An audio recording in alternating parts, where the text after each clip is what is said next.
सोचिए एक बाबा जिस पर देश में यौन शोषण, अपहरण और धोखाधड़ी जैसे गंभीर आरोप लगे हो और वो अचानक गायब हो जाए और फिर कुछ महीनों बाद ही खबर आए उसने अपना एक देश बना लिया है।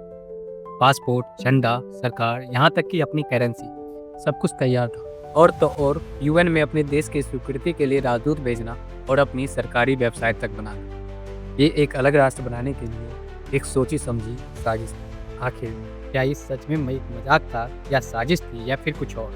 आज के इस ब्लैक फाइल्स एपिसोड में हम बात करेंगे बाबा कैलासा की, एक ऐसा नाम जो आध्यात्मिकता, विवाद, राजनीति और हास्य का अजीबोगरीब मिश्रण बन गया है। 1978 में तमिलनाडु के तिरुवन्नमलाई में जन्मे अरुणाचलम सदाशेखर, जो बाद में नित्यानंद के नाम से मशहूर हुआ। इन्होंने 2002 में 24 साल की उम्र में अपनी आध्यात्मिक यात्रा शुरू की और 2003 में कर्नाटक के बिदारी में नित्यानंद ध्यान पीठम आश्रम की स्थापना की। नित्यानंद ने ब्रह्म सूत्र, पतंजलि योग सूत्र और भगवत गीता जैसे ग्रंथों पर प्रवचन दिए। इन्होंने दावा किया कि वो सैकड़ों सिद्धियां हासिल कर चुके हैं, जैसे कि अपनी तीसरी आंखें खोलना, गायों को तमिल और संस्कृत में बोलना सिखाना और यहाँ तक कि सूर्योदय को 40 मिनट तक रोक देना। इनके लाखों अनुयायी बन गए, यहाँ तक कि भारत से लेकर अमेरिका तक। लेकिन इनके ये दावे और चमत्कार हमेशा से विवादों में रहे। कुछ लोग इसे भगवान मानते थे तो कुछ लोग इन्हें डोंकी कहते थे। 2010 में नित्यानंद का नाम उस वक्त सुर्खियों में आया जब सन टीवी ने एक वीडियो प्रसारित किया जिसमें वो एक तमिल अभिनेत्री रंजीता के साथ कथित तौर पर आपत्तिजनक स्थिति में दिखे। नित्यानंद और रंजीता ने दावा किया कि वीडियो फर्जी है, लेकिन बेंगलुरु के एक फोरेंसिक लैब ने इसकी पुष्टि की। इसके बाद 2010 में एक अमेरिकी अनुयायी ने नित्यानंद पर 5 साल तक यौन शोषण का आरोप लगाया।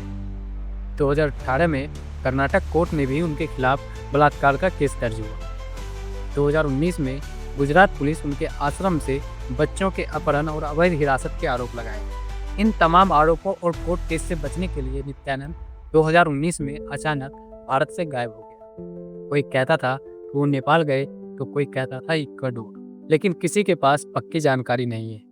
भारत सरकार और इंटरपोल ने उनके खिलाफ नोटिस जारी किया, लेकिन कोई भी उनका लोकेशन ट्रैक नहीं कर पाया। भारत छोड़ने के बाद नित्यानंद ने 2019 में एक चौंकाने वाला दावा किया। उन्होंने अपना एक देश बना लिया है जिसका नाम यूनाइटेड स्टेट्स ऑफ कैलासा है।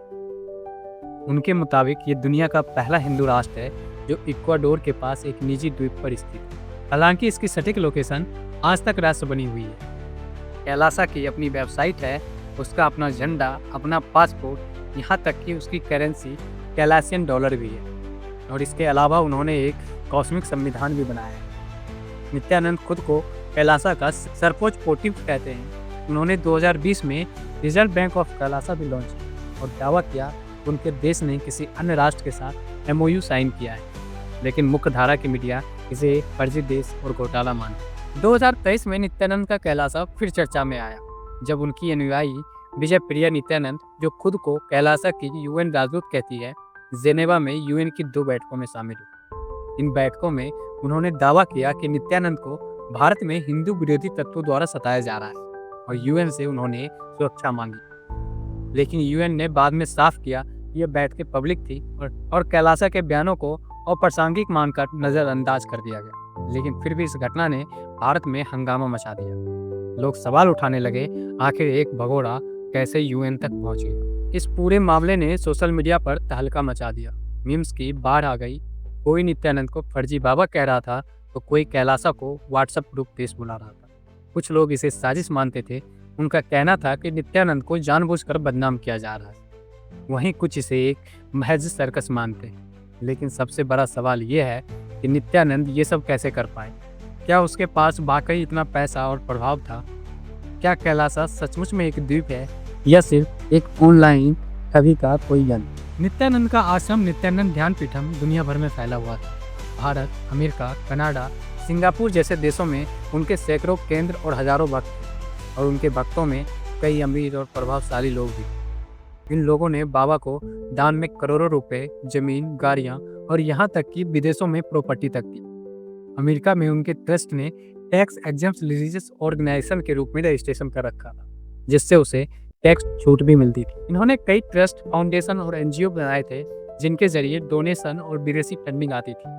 ये संस्थाएं आध्यात्मिक शिक्षा, वेलनेस रिट्रीट्स, योग शिविर और नेत्र जागरण जैसे नामों से भी करोड़ों कमाती थी। अमेरिका, ऑस्ट्रेलिया और अन्य देशों में भी ऑनलाइन कोर्सेज के नाम पर लाखों डॉलर की आमदनी होती थी। बाबा नित्यानंद ने यूट्यूब, फेसबुक, ट्विटर जैसे प्लेटफॉर्म्स पर अपनी ब्रांडिंग बहुत ही ताकतवर तरीके से की। लेकिन अब बात आती है कि क्या कैलासा वाकई कोई असली द्वीप है। बाबा ने दावा किया कि उन्होंने इक्वाडोर के पास एक प्राइवेट द्वीप खरीदा और उसे ही उन्होंने यूनाइटेड स्टेट्स ऑफ कैलासा घोषित कर दिया। यूएन के नियमों के मुताबिक कोई भी देश तब तक आधिकारिक नहीं माना जाता जब तक उसे दूसरे देश ने मान्यता ना दे।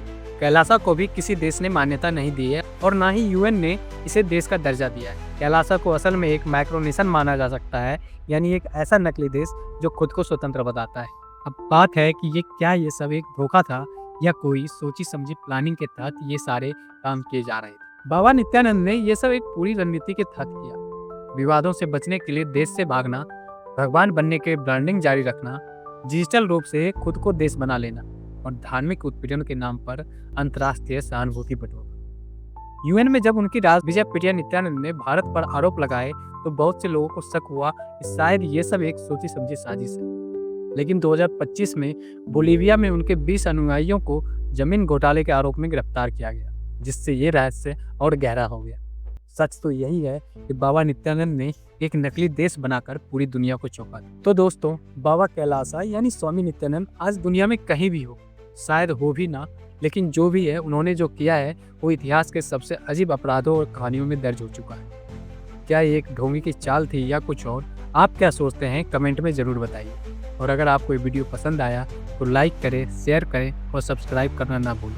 तब तक मिलते हैं अपनी अगली वीडियो में।